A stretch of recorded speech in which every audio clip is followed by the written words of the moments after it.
Salam sejahtera kepada semua dan terima kasih kepada Joanne yang telah mempengerusikan majlis kita pada hari ini. So, saya berharap para hadirin gembira dengan perkongsian dari speaker-speaker kita pada hari ini. Seperti mana yang dibawakan, saya akan bacakan soalan-soalan yang ada dalam list saya ni. So, soalan yang pertama saya akan baca untuk Encik Azhar pihak Pegis. Okey, soalannya berbentuk macam ni. Okey, di manakah kami boleh dapatkan nama aplikasi GIS Penang yang terbuka kepada publik? Silakan Encik Azhar. Okay, terima kasih Elvin. Terima kasih kepada yang bertanya Puan Rafidah ya Elvin. Ya. Okay. Kalau especially untuk Puan Rafidah dan mungkin kepada partisipan lain lah. Sebenarnya kalau untuk Pegis, kita semua as a GeoHub, semua ada dekat Penang GeoHub je lah. So you either type Pegis ataupun Penang GeoHub, then you akan di-redirectkan kepada that page.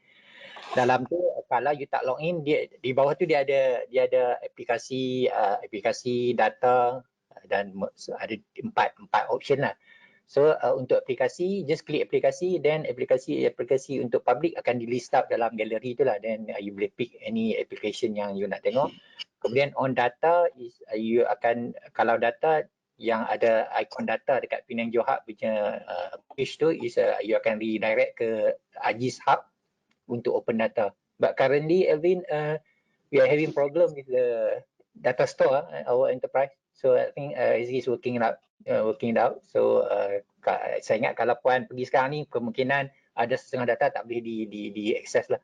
So SD pun tengah berusaha keras lah untuk fix the problem. So saya ingat itulah, you boleh pergi ke pegis.penang.uv.my ataupun just type Pegis dekat Google tu, then it will redirect to the landing page lah. Saya ingat itu mungkin menjawab lah soalan untuk Puan Rafidah. Thank you Elvin. Okay, so terima kasih. Okay, for the second questions for our guest in Jakarta, right? So can you share some cost saving sample after using the GIS technologies? Okay, thank you. Hello, Alvin. Yeah. Okay. The question is, can you share some cost saving samples after using the GIS technology?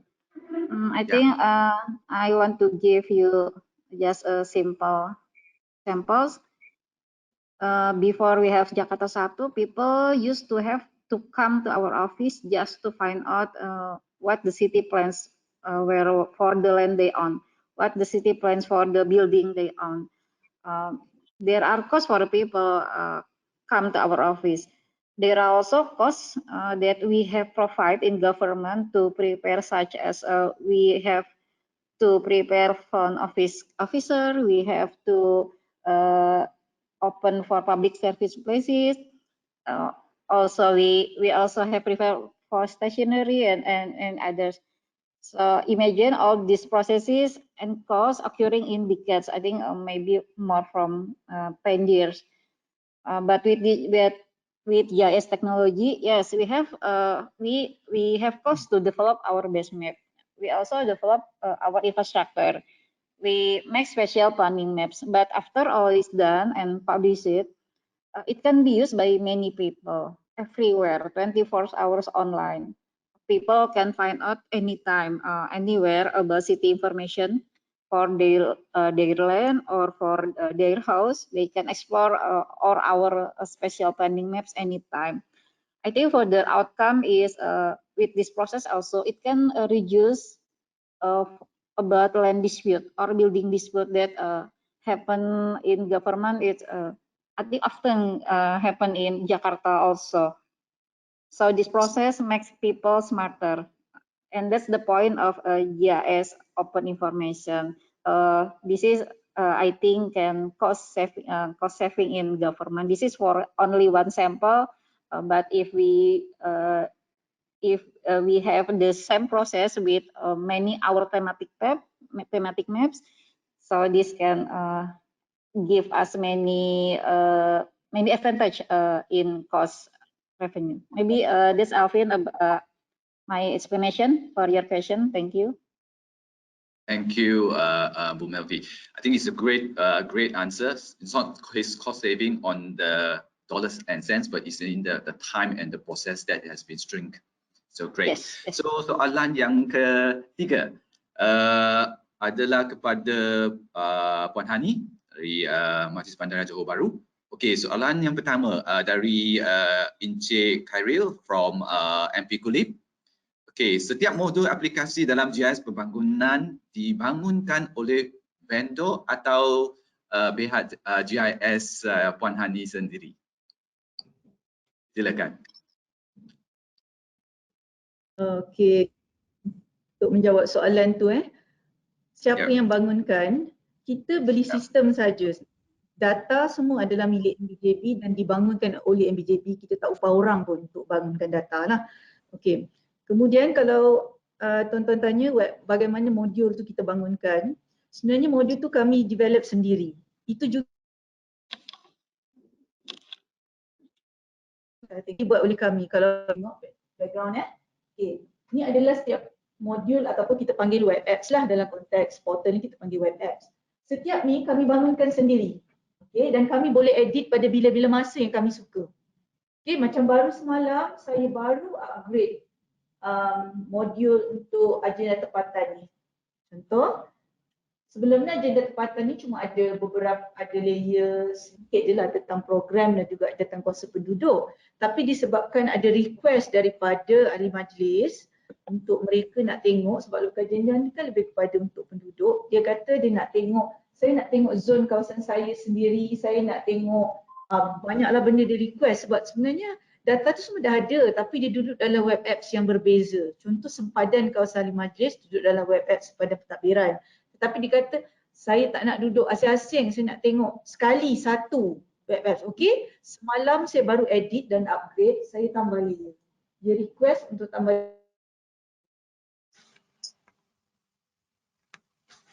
dia kata dia nampak pasar pun kat dalam ni walaupun perniagaan. Tapi dia kata saya nak semua nampak dalam kawasan saya. So saya boleh edit pada bila-bila masa tu dan itu tak perlu pun kita merujuk kepada pihak Esri. Pada bila-bila masa kita suka, kita boleh edit, nak tambah layer, nak keluarkan layer modul-modul ini dan juga kita boleh ubah setting tu bila-bila masa kita suka lah. Yang ini sekejap je kita buat ni, semalam kita mesyuarat, dalam mesyuarat tu dalam masa 10 minit dah siap dah. Dah siap modul tu, dah siap tukar modul tu sendirilah. Okay, saya ingat tu dah menjawab lah kepada pertanyaan Puan tadi. Okey, terima kasih kepada Puan Hani. Okey, so soalan yang seterusnya adalah untuk Encik Azhar dari pihak Pezis. Okey, soalan ini adalah, does Penang plan to share LiDAR data and the 3D data to public in an open data initiative? Okay, thank you Alvin kepada yang bertanya. Soalan yang bagus. Cuma saya ingat di pihak kerajaan, yang bertanya itu sama ada di pihak kerajaan, perkhidmatan awam ataupun di pihak swasta. Cuma kalau kita di pihak pentadbir awam ni, kita akan terikat dengan beberapa perkeliling lah. Terutamanya kalau kita tengok dari segi kalau on data LiDAR lebih kepada arahan keselamatan terutamanya yang core. Kemudian di peringkat JUPEM juga dia ada perkeliling arahan keselamatan terhadap dokumen geospasial terperingkat. So data-data tersebut adalah tertakluk kepada kedua-dua perundangan ataupun perkeliling tadi lah. So data LiDAR saya rasa memang tak dibenarkan. Even data kontur pun tak dibenarkan. Yang saya dipahamkan, JUPEM membenarkan data kontur kalau tak salah 20 kaki atau 20 meter. But then not as a digital data lah. You boleh display kat you punya web untuk orang tengok. But not for download data tersebut. Data kontur 20 meter pun tak boleh download. Ini kan pula data LiDAR kan. So memang kita tertakluk kepada keliling dan arahan keselamatan. Sama juga data 3D tu saya ingat buat masa ni kalau di peringkat negeri kita consider data 3D tu data 3D footprint kita extract dari data LiDAR. So kita consider data-data tersebut sebagai data yang bernilai tinggi lah. So sekarang ini buat masa ni belum ada lah cadangan untuk kita release data-data 3D bangunan tu. Saya ingat mungkin not in open data tapi di peringkat G2G memang polisi kita G2D adalah especially terutama sekali di peringkat Jabatan Negeri, Jabatan Negeri perkongsian G2G adalah percuma lah. Tidak kira apa jenis data pun, sama ada data peringkat ataupun tidak peringkat. Cuma ada beberapa kaedah ataupun ada beberapa prosedur atau borang yang perlu diisi lah oleh pemohon tersebutlah di peringkat jabatan. So saya ingat itu membantulah atau menjawab soalan daripada yang bertanya. Thank you, Alvin. Okay, terima kasih Encik Azhar. Okey, soalan yang seterusnya akan ditanya kepada Afif, rakan sekerja saya. Okey, soalan dia macam ni. Apakah keupayaan analisis sistem ini dan bagaimana ia boleh digunakan di jabatan yang berbeza? Contohnya kejuruteraan, perancang dan seperti yang mana tunjuk dalam Smart Local Government tu kan? Okey. So, silakan Afif. Dalam konteks analisa tu sendiri ada berbagai cabang lah. Jadi kalau boleh kita pun nak faham juga apa sebenarnya keperluan analisa tersebut. Dari situ kita boleh actually rangkalah apa analisa yang bersesuaian kepada jabatan-jabatan yang tuan-tuan dan puan-puan. Sebagai contoh, saya bagi contoh kalau macam dalam konteks nak letakkan kat mana CCTV. So kita akan ada satu visibility analysis yang kita boleh actually specify kawasan tu. Bila kita letak visibility analysis dalam konteks 3D model tu, kita boleh tengok kawasan mana yang paling bersesuaian untuk meletakkan CCTV untuk dapat visibility yang lebih baik lah. Jadi let's say kalau ada satu pembangunan yang akan dibuat di hadapan lokasi tersebut, ada tak keperluan untuk alihkan CCTV location, so kita boleh actually guna that kind of analysis untuk bantu dalam perancangan dalam jabatan kejuruteraan sebagai contoh. Itu adalah salah satu contoh, jadi kita boleh faham dengan lebih lanjut. Saya harap itu menjawab persoalan. Okay, terima kasih Afif. Seterusnya, the next one, there's the second questions to our guest speaker in Jakarta. So we've seen that you have developed many systems. Right? How fast can a system be launched? I mean, we are referring from start to each launch, right?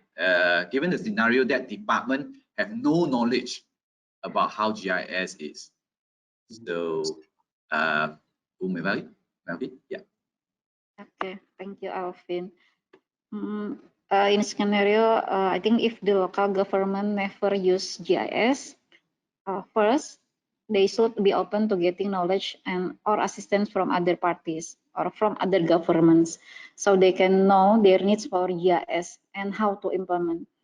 As in my presentation, I think the government is very limited in human resource. Maybe in not only in Jakarta, I think in other places we have the same problem. Our human resource is so limited, so we must be open. We have to willing to learn new things, learn what GIS technology the most appropriate for the local government. That is the first step, and then second, do it gradually, do it in staging. GIS is never stop. GIS will continue grow every time, never stop. So don't expect to be able to launch in a perfect system, but launch the system starting with a simple system but useful GIS. And based on our experience, I think if we have these two steps, by starting in first step, use simple GIS, we can done in 1 year. 1 year, yes. But as I mentioned, don't be expect we have to launch a perfect system. Do it simple and do it gradually. Maybe that's Alvin the answer. Yeah. Thank you, Bu Melvin, for the great answer on this. I'll go to the next questions because we have quite a lot. Okay, soalan yang seterusnya sebab kita dapat banyak. So, okay, Puan Hani, this one questions to you. Adakah portal JB boleh diakses oleh umum atau pihak publik kena register? Soalan dari Salini. Okay. Kalau tuan-tuan nak search portal GeoJB ni, type GeoJB. So nanti tuan-tuan akan jumpa geojb.gov.my. Okay, kalau tuan-tuan tengok portal kami ni, tak perlu register sebenarnya. Untuk public tak perlu register, tapi akan ada ikon web apps yang dia boleh masuk dan akan ada web apps yang dia tak boleh masuk lah. Kalau dia public, kalau yang ni dia tak boleh masuk lah, yang atas ni adalah untuk kegunaan kita sendiri, yang ikon atas ni. Tapi ikon warna-warni ni kat bawah, semua free to click public. Contoh kita nak tengok rancangan tempatan kami. So ni public boleh masuk pada tengok arti kami lah. Ini garis contoh, garis panduan arti kami. So ini adalah open data. Semua orang boleh akses tanpa login. So tak ada masalah tuan nak masuk boleh, tapi kalau tuan nak tengok detail kena datang kat tempat kami lah. Contohnya kalau nak tengok detail tu,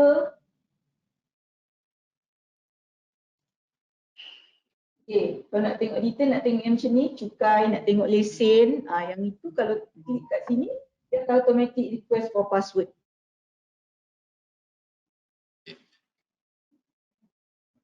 Itu bermakna itu bukan open data lah, itu hanya untuk kegunaan kami sendiri. Okay. Terima kasih Puan. Ya, terima kasih. So soalan seterusnya is to Afif. Okay. Bagaimana sistem yang dibangunkan boleh diintegrasi dengan sistem yang telah ada supaya data dapat diintegrasi dengan real time? Soalan ni dari Encik Norman.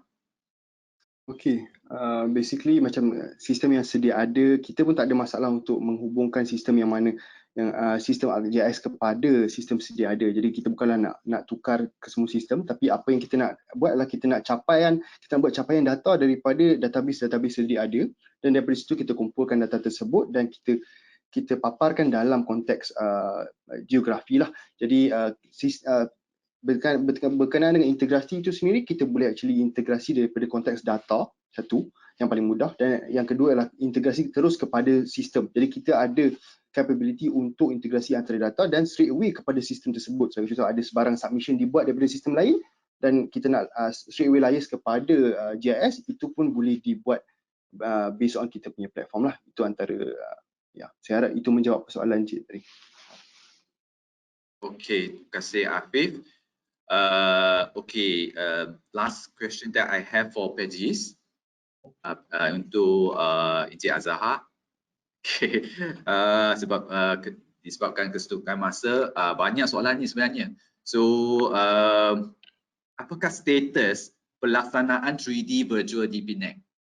Encik Azahar. Okay. Banyak soalan 3D ni. Because cantik dia punya display. Okay, macam ni.